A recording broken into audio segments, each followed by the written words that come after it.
Toulouse arrive au Sports Ground de Galway, les joueurs savent exactement ce qui les attend.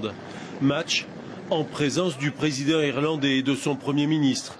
Et plus de 9000 supporters venus encourager leur province, le Connaughts, à la devise explicite, faire face et se révolter.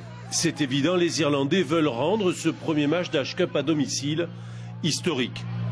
Une histoire quasiment terminée dès le premier quart d'heure de jeu où un drop et 2 pénalités de Lionel Boxis offrent le break à Toulouse.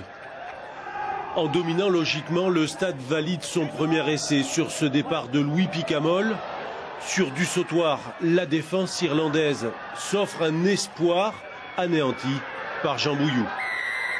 Le mot d'ordre, c'était de faire une grosse entame parce qu'on savait que c'était un gros événement pour eux, de l'atmosphère, avec l'atmosphère, leur public, voilà, leur envie. Ça aurait été compliqué si on avait fait une mauvaise entame, donc on avait à cœur de faire une grosse entame. Ça a été fait. 22-3 à la mi-temps, la victoire étant entendue, reste aux Toulousains à aller chercher le bonus offensif. Ça, c'était dans la rubrique des espoirs, car la réalité est tout autre, même si les Toulousains démarrent bien avec un essai de pénalité. Mais dans cette rencontre, il ne fallait pas perdre de vue les vertus irlandaises. Le Connaughts prend le jeu à son compte et met les Galactiques dans la difficulté. Puis à force d'insister, à la 70e minute à leur tour, ils décrochent avec beaucoup de mérite un essai de pénalité qui récompense leurs efforts.